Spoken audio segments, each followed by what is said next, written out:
ایک چیز کا نام مشروعیت ہے، دوسری چیز کا نام مقبولیت ہے۔ واہ! مشروعیت کا مطلب یہ ہے کہ اللہ کی جانب سے انسان کو منتخب کیا جائے ہدایت کے لیے، رہبری کے لیے۔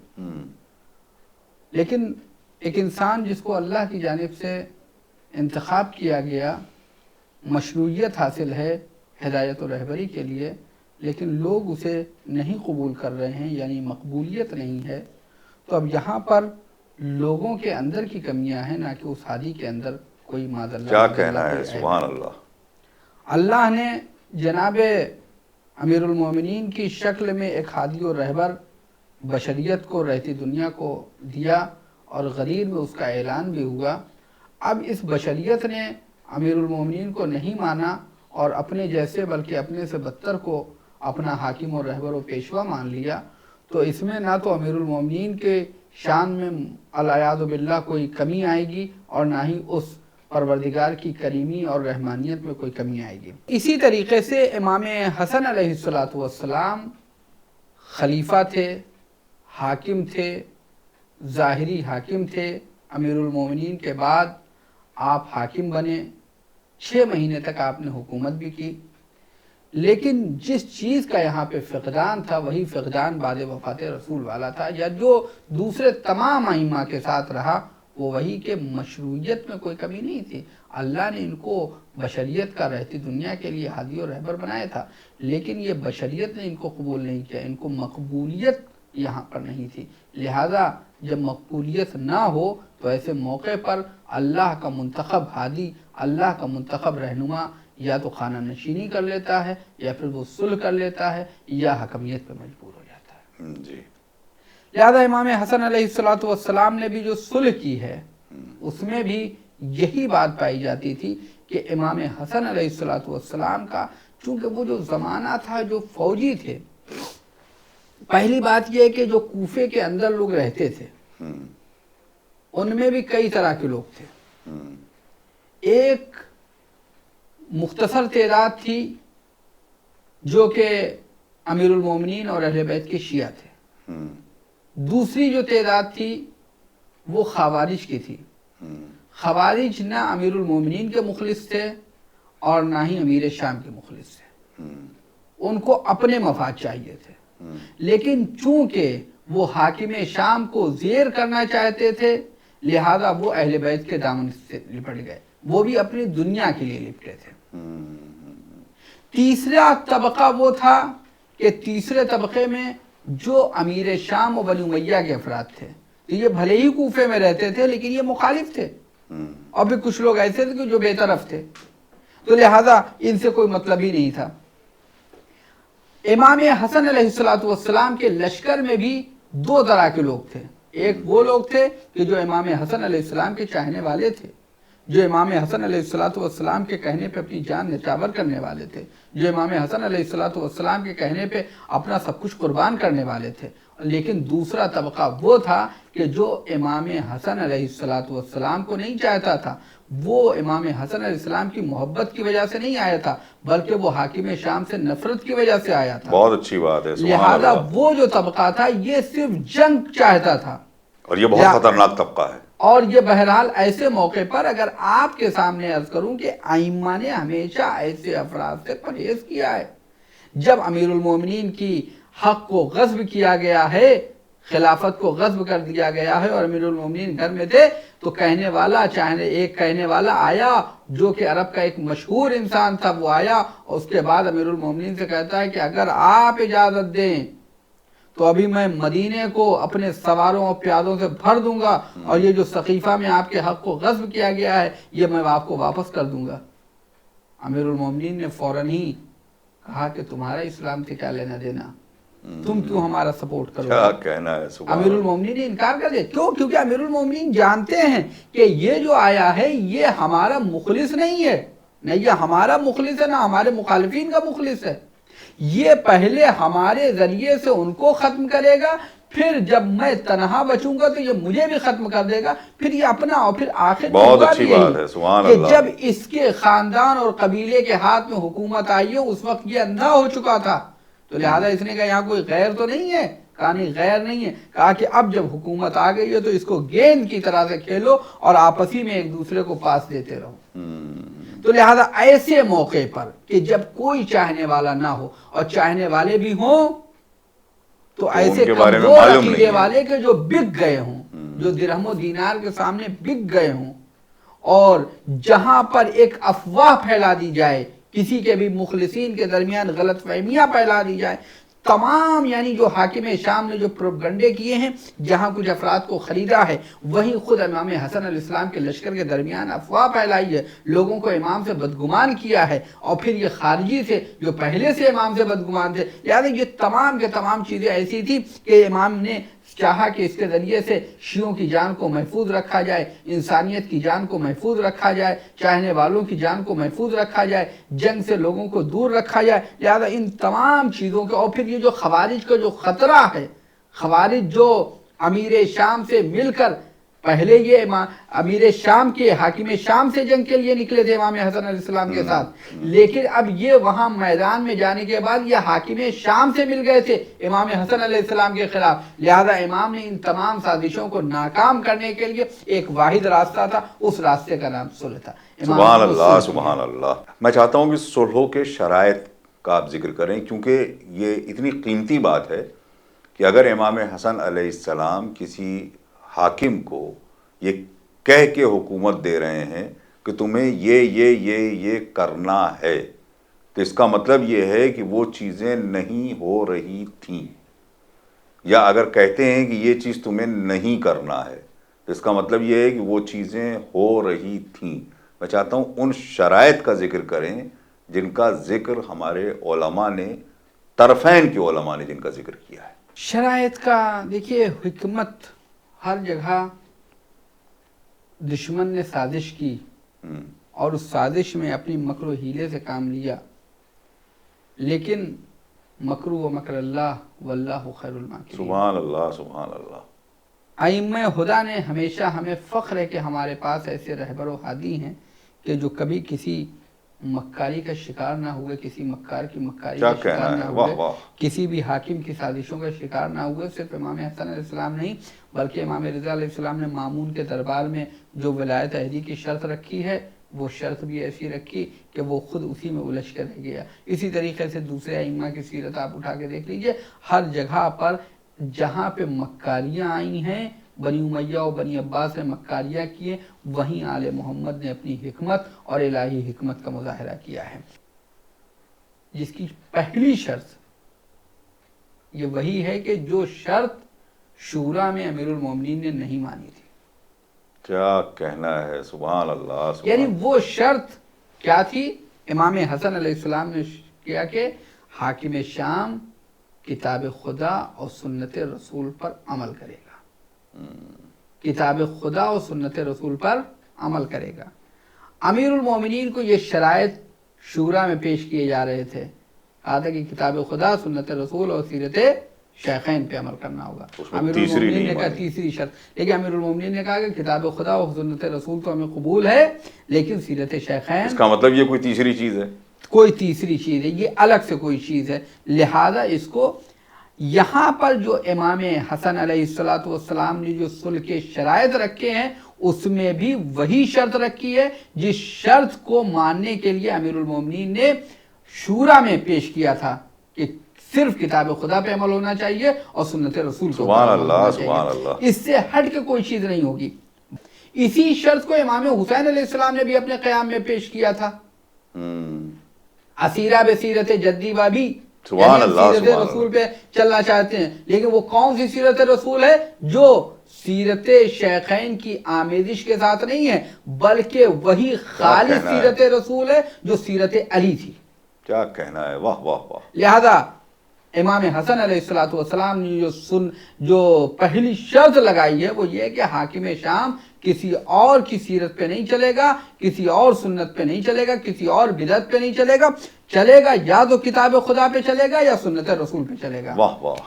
اور اس کے بعد امام نے جو دوسری شرط لگائی وہ بھی قرآنی شرط ہے کہ ولایت عہدی کا ولی عہد منتخب کرنے کا حاکم شام کو اختیار نہیں ہے۔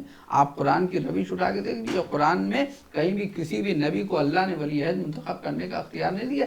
ہاں انبیاء نے دعا کی ہے، جیسے جناب موسیٰ نے دعا کی جب اللہ نے کہا اذهب الى فرعون انه طغى، جاؤ فرعون کی طرف وہ سرکش ہو گیا ہے، تو جناب موسیٰ نے قرآن نے کیا اپنی کہنا دعوت ہے؟ جگہ لی رب اشرح لی صدری ویسر لی امری واحلل عقدۃ من لسانی یفقہوا قولی، اور پھر اس کے بعد وجعل لی وزیرا من اہلی ہارون اخی، کہ اے پروردگار ہمارے اہل میں سے ہارون جو ہمارے بھائی ہیں ان کو میرا وزیر بنا دے۔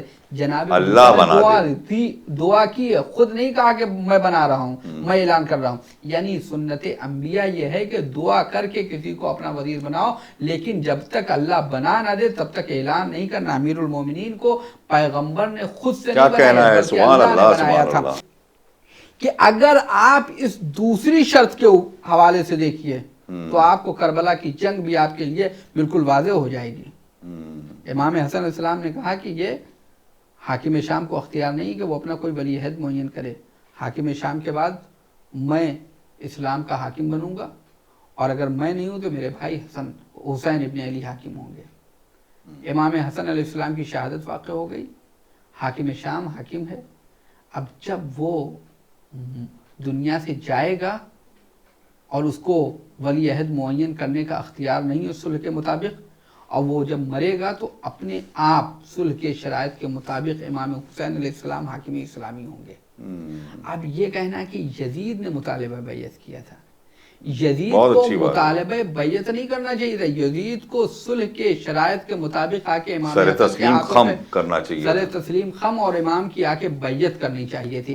یہاں پر یہ مسئلہ نہیں ہے کہ ایک حاکم سے امام حسین علیہ السلام ٹکرائے ہیں، بلکہ یہ کہنا ہوگا کہ ایک دہشت گرد تھا جو الہی قانون کے حساب سے بھی جو حاکم تھا اس سے ٹکرایا، جو دنیاوی قانون کے حساب سے جو حاکم تھا اس سے ٹکرایا، جو صلح کے شرائط کے مطابق جو حاکم تھا امام سبحان اللہ، ان سے وہ ٹکرایا ہے۔ لیکن اس کے بعد امام نے جو حکومت کی جو سب سے اہم شرائط میں ہے، لوگ کہتے ہیں بعض اوقات آتا ہے کہ حکومت کی ان کی سیاسی روش بہت اچھی تھی اور وہ انہوں نے بڑی ترقی کی، اور بعض لوگ کہہ بھی دیتے ہیں کہ ان کی دماغ بہت اچھا تھا، لیکن حکومت کے لیے سب سے اہم شرط یہ ہے حاکم کے لیے کہ حکومت میں امن و امان قائم ہو، بے شک کالا بازاری نہ ہو، حکومت میں دہشت گردی نہ ہو۔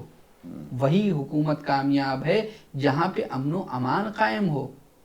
امام حسن علیہ السلام نے یہی شرط رکھی تھی کہ جو جہاں پہ بھی ہے، چاہے وہ مسلمان ہو، غیر مسلم ہو، چاہے امام کا چاہنے والا ہو، امام کا مخالف ہو، سب ہر جگہ امن و امان ہونا چاہیے۔ اور یہ شرط یہ بتا رہی ہے کہ اس سے پہلے نہیں تھی۔ یعنی یہ جو حکومت کرنا چاہتا ہے یہ ناکام حاکم ہے، یہ کامیاب حاکم نہیں ہے۔ اس کے رہتی دنیا تک کے حکام کے لیے ایک درس ہے کہ اگر چاہتے ہو کہ تم کامیاب حاکم ہو تو تمہارے امن و امان کس حوالے سے ہے، کتنا لوگ محفوظ ہیں۔ یعنی دور حکومت نہیں دیکھا جائے گا یہ کتنا لمبا دور حکومت تھا، بلکہ یہ دیکھا جائے گا کہ جتنا بھی دور حکومت تھا اس میں انسان کی جان مال ناموس وغیرہ محفوظ تھی۔ اسلام اس لیے نہیں آیا کہ وہ 10 منٹ کی نماز یا 1 مہینے کے روزے کی بات کرے گا، اسلام دنیا کے آیا ہے تاکہ انسان کی زندگی کے ایک ایک گوشے میں دخالت کرے، واہ واہ واہ، ایک ایک گوشے میں دخالت کرے۔ یہ جو کالا بازاری چلے، یہ جو سود کا بازار گرم ہو گیا ہے، جو سامان کو روک دیا گیا ہے، اور جو اس کے بعد جو سامان کی قیمتیں جس برابر ہو جاتی ہیں، ڈبل ہو جاتی ہیں، کہ اگر آپ دیکھیے ائمہ کی سیرت اس کے خلاف تھی۔ ائمہ نے جب دیکھا کہ چھٹے امام نے کہ ان کے گھر میں، لوگوں کے گھروں میں گندم کی روٹیاں نہیں ہیں لیکن ان کے گھر میں روٹیاں بن رہی ہیں، امام نے پوچھا یہ روٹیاں کیسے بن رہی ہیں؟ کہا ہم نے بچا لیا، روک لیا ہے، جب قیمتیں بڑھیں گی پھر ہم بازار میں لے کے جائیں گے اپنے کھیت کا۔ امام نے کہا کہ یہ فوراً اٹھاؤ اور سب کو لے کے جاؤ، جو معمولی قیمت ہے اس میں دیکھو احتکار حرام ہے، احتکار حرام ہے۔ مسلمانوں کے کھانے پینے کی چیز کو یا انسانیت کے کھانے و پینے کی چیز کے لیے قیمتوں کو بڑھاوا دینا، یہ سب چیزیں اسلام کے خلاف ہیں۔ امام جعفر صادق علیہ السلام نے اس سے منع کیا۔ امام اسی چیز کو بتا رہے ہیں، یہ امنیت سے برا صرف جان مال نہیں بلکہ اقتصادی حوالے سے بھی ہے۔ سود بیاج سے ہمارا بازار پاک ہونا چاہیے، امام نے امنیت کے حوالے سے۔ پھر اس کے بعد امام نے کہا کہ جہاں پہ بھی ہمارے شیعہ ہیں، ہمارے والد کے شیعہ ہیں، امیر المومنین کے چاہنے والے ہیں،